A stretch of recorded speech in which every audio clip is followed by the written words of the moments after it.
Salut tout le monde, c'est Nas Tuto et Tech et là je voulais tester l'iPhone SE 2020, voilà c'est l'iPhone SE de deuxième génération et le comparer à l'iPhone SE de 2022 parce que voilà ça ressemble beaucoup. Il risque d'y avoir un iPhone SE 2023 pour septembre, pourquoi pas, je pense plutôt 2024 tous les 2 ans. Donc c'est quelque chose d'intéressant, c'est un téléphone voilà, qui en 2020 embarquait les meilleures technologies de l'époque avec un format, vraiment un format de l'iPhone 6, 7, 8. Voilà, un format qui manque quand même, je trouve, parce qu'ils étaient beaucoup plus fins, par exemple, beaucoup plus fins que l'iPhone 12, 13, 14, 38. Donc, et avec l'écran, un écran LCD. LCD comme l'iPhone 11. Après l'iPhone 11 Pro, ils sont passés à l'OLED, voilà. Et avec le bouton Home ici, mais c'est le bouton Home de l'iPhone 7, vous voyez? C'est pas un bouton Home physique, c'est haptique, c'est-à-dire que quand tu appuies dessus, ben, ça fait une vibration. Tu double-cliques, voilà, tu as les pages en arrière-plan. Voilà. Quand tu cliques, il n'y a pas vraiment de bouton, mais tu sens une vibration, voilà, une vibration tout simplement. Donc, c'est un iPhone, voilà, attendez, je vais vous montrer, je vais enlever la coque, on dirait vraiment l'iPhone 6. Mais hélas, la coque arrière, elle est cassée, voilà. Mais je vais vous montrer même un iPhone 6 à côté. Regardez-moi ça. C'est la même taille, les mêmes dimensions que l'iPhone 6. Les mêmes antennes ici. Voilà, à partir de l'iPhone 7, voilà, l'antenne ici, elle avait été enlevée. Voilà, l'iPhone 7 carrément. Le design de l'iPhone 7. Et c'est un format qui me manquait. Ça, c'est le 6S que j'ai gardé. Parce que je les trouve vachement fins, vachement légers. Donc celui-là, je m'en servais un peu quand j'avais l'iPhone 12 Pro Max, parce que l'iPhone 12 Pro Max, il est vraiment très très lourd, trop lourd quoi. Bon, et voilà, la vitre arrière, c'est dommage, mais bon, avec une coque comme ça, avec une coque, on voit même pas que qu'il est noir. Avec une coque comme ça, on le sent pas. Donc je m'en servais pas mal aussi pour l'espace stockage, même si c'est que 64 gigaoctets. Mais point de vue vidéo, on va le voir, ça n'a rien à voir. Il est au niveau vidéo iPhone, entre l'iPhone 8, l'iPhone X, l'iPhone 11. Voilà, même s'il n'y a qu'un seul objectif, voilà, qu'un seul objectif. Donc point de vue fluidité, ça va. Comme je disais, on va voir ses capacités en vidéo, c'est pas mal. Certes, c'est pas l'iPhone 12 Pro, c'est pas l'iPhone 13 ou 14, mais c'est pas mal, c'est pas mal. Donc l'écran LCD, c'est vraiment pas cher à réparer si on est débrouillard. Voilà, c'est le même écran presque l'iPhone 6. Voilà le format. C'est l'écran de l'iPhone 7 avec le bouton haptique ici. Voilà, tout simplement. Donc voilà, Touch ID aussi. Touch ID, c'est pas mal. C'était pas mal pendant le Covid parce que avec le masque, tu peux pas. Donc avec Touch ID, tu peux l'ouvrir rapidement. Donc il est waterproof aussi. Il est contrairement à l'iPhone 6, 7, il me semble que c'est à partir du 8 ou du X qui sont devenus waterproof, même s'il faut pas nager. Voilà, il est IP67, pas nager non plus. Voilà. Il a la puce d'un 11 Pro, mine de rien. Il a la puce d'un iPhone 11. Donc pour les jeux, c'est pas mal. Pour les jeux vidéo, par exemple. Voilà, c'est pas mal du tout. Voilà, et Apple, voilà. Apple, l'avantage d'Apple, c'est que celui-là, il se vendait à 500. Donc c'est le moins cher des iPhones. Ou le SE 2023, je vais vous dire les différences avec le SE 2023. C'est que, voilà, tu as la sécurité de la vie privée, ils vont pas revendre tes données, tout ça, parce que si les Android sont moins chers, c'est qu'ils prennent ailleurs. C'est qu'ils prennent ailleurs. Et pour chaque application, ben, tu peux refuser les cookies, tout ça, même si ça va jamais bien loin. Donc, voilà, la simplicité d'iOS, tu risques pas d'effacer une application nécessaire, tu risques pas de faire n'importe quoi, de tout dérégler. Les photos sont pas mal, franchement, équivalent iPhone 11 en fait. iPhone XR et iPhone 11. Par contre, il n'y a pas d'ultra grand angle, pas de mode nuit comme pour les photos. Voilà. Après, le mode nuit, il est arrivé en vidéo à partir de l'iPhone 12. En vidéo, le mode nuit, voilà, tu peux faire carrément des vidéos en 4K, si je dis pas de conneries. Je vais le vérifier ici. Vous allez dans appareil photo, format. Bon, moi, je mets à 1000 pour, ouais, tu peux faire des vidéos à 4K en 60 fps. C'est un truc de fou. Même s'il faut un téléviseur 4K. Voilà, stabilisation correcte. Tu as le mode ralenti aussi. Donc, effectivement, il y a le mode ralenti. Voilà.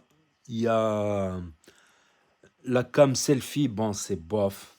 C'est pas terrible. C'est un peu pixelisé. On le voit dans le test.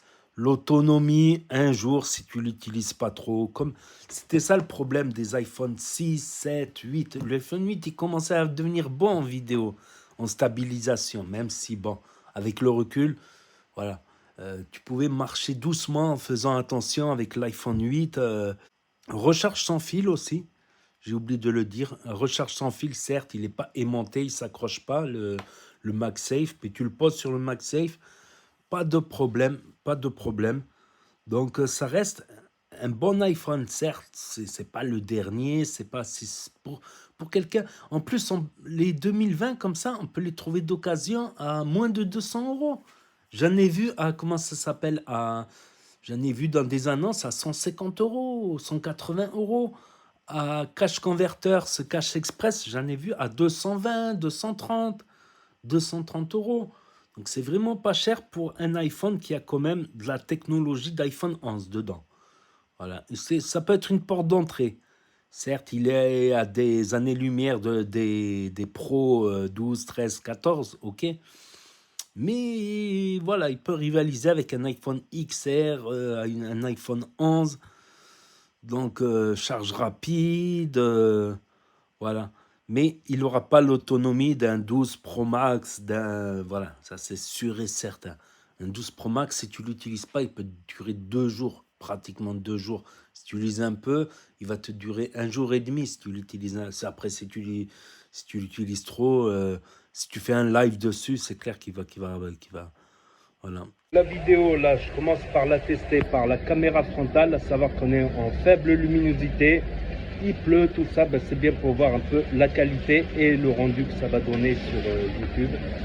J'ai mis en 1080p, je ne mets pas en 4K parce que voilà, j'ai mis 1080p, c'est bien. 4K, il faut avoir le téléviseur 4K, on va dire. Et en ce moment, j'ai pas une bonne connexion. Sinon, point de vue vidéo, comme ça, faible luminosité. Et après, je vais essayer en marchant. Le zoom. Zoom au max. La stabilisation en mouvement. En marchant, ce que ça donne. Devant soi.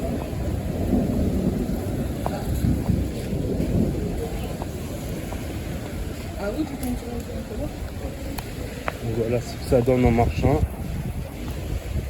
Ça n'a pas l'air trop mauvais en marchant, mais en courant, c'est pas possible. En courant. Finalement, la stabilisation en marchant, elle n'est pas si mal que ça sur cet appareil. Franchement, elle n'est pas si mal que ça sur cet appareil. Il y a quelques saccadements, comme on peut voir là. Donc, je préfère même pas essayer de courir avec, ça va être dégueu, c'est pas fait pour ça. Pour courir vraiment, il faut vraiment le 14 Pro avec le mode spécial stabilisation, avec un bon éclairage de préférence. Et la caméra frontale, franchement, je la trouve pas terrible, pas terrible. Voilà. Après le 2022, justement, maintenant on va passer à la comparaison avec le 2022, ben, c'est le même design, il n'y a pas grand-chose qui change, même photo, mais à basse lumière, c'est mieux le 2023, on va dire. À basse lumière, c'est pour ça que je dis qu'il est encore cohérent. Tu vois, pour un petit youtubeur qui veut se lancer dans la vidéo, faire des vlogs, faire des vidéos, c'est pas mal. Même si je lui conseille pas trop la caméra frontale, ça passe. Mais de se filmer là avec la caméra derrière, de mettre un petit miroir comme ça ou un truc à côté. Meilleure stabilisation, le 2023, oui, il a une meilleure stabilisation, le 2023. Le mode nuit, tout ça, en vidéo, meilleur stab. Donc, meilleure autonomie aussi. Parce que, quoique l'autonomie, c'est déjà mieux que les 6, 7, 8. Vous savez pourquoi? Parce que comme la puce, elle est plus puissante, du coup, ça use moins d'énergie, on va dire. C'est un peu mieux qu'un iPhone 8. Voilà, si on me dit entre un iPhone 8, un petit budget qui va acheter entre un iPhone 8 et un iPhone SE, je vais conseiller ce. Après, ça peut se discuter pour les XR et les iPhone 11. Et il est un peu plus lourd, quoi, du coup, le 2023, mais 5 grammes de pas grand-chose. Donc finalement, il n'y a vraiment pas beaucoup de différence, voilà. Si vous n'avez pas de moyens, vous pouvez le trouver à 150, celui-là. Et ça sera toujours mieux qu'un 7, qu'un 8, qu'un 6S. À partir du 6S, tu peux en trouver des 6S maintenant à 80 euros, 90, à partir du 6S. Mais la stab, elle n'est pas terrible. La caméra arrière, elle est limite potable pour faire un petit vlog. Ça passe. C'est pas dégueulasse, on va dire. L'iPhone 6, oui, c'était dégueulasse un peu. C'était limite, c'est pixelisé. Mais à partir de l'iPhone 6S, cette caméra arrière, voilà. Et si tu peux mettre, on va dire, 150 d'occasion, voilà, direct. Après, il y en a qui les prennent neuf, les 2023, neuf à 450 ou à 500 euros.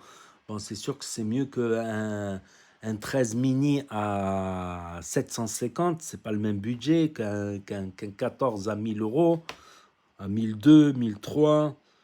Donc, après, ça reste assez fluide. Voilà. Et l'écran, il est pas cher. Si vous êtes quelqu'un qui casse les écrans, le OLED, ça coûte cher. Voilà. Avec un OLED, rien que l'écran, faut compter minimum 100 euros. Je parle même pas de l'original Apple, où ça doit être un prix de fou, évidemment. Mais rien qu'un, comment ça s'appelle? Rien qu'un écran OLED, euh, alors que ça, tu peux t'en sortir pour beaucoup moins cher. Je crois que tu peux les trouver, ces écrans, sur certains sites à 40 euros, 30 euros, 40 euros, 45 euros.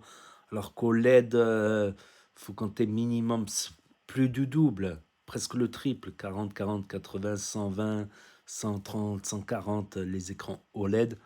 Donc si vous cassez souvent votre écran, quoique maintenant avec à partir du 12, l'écran il est renforcé mais pas incassable. Il n'est pas incassable. Voilà, s'il tombe du deuxième étage ou si tu le jettes très très fort contre un mur, il peut casser. Mais si tu le fais tomber, les écrans, comment ça s'appelle? Comment ça s'appelle la nouvelle technologie d'iPhone 12? Si tu le fais tomber, ben, l'iPhone 12, il va pas casser. Si tu le fais tomber de moins d'un mètre, il aura absolument rien. Voilà pour voilà, si ça peut aider des gens qui ont un petit budget, qui veulent une bonne caméra, un bon petit téléphone. Tu peux naviguer, tu peux faire aller sur des applications, tout ça, sans problème. Donc n'hésitez pas à me dire ce que vous en pensez dans les commentaires, à mettre un pouce bleu, à vous abonner, à cliquer sur la cloche. Et je vous dis à bientôt pour de nouvelles vidéos. Merci d'avoir regardé. C'était Nastutotech. Tchuss. Et là va s'afficher d'autres vidéos sur des smartphones ou des tutos en tout genre. Tchuss.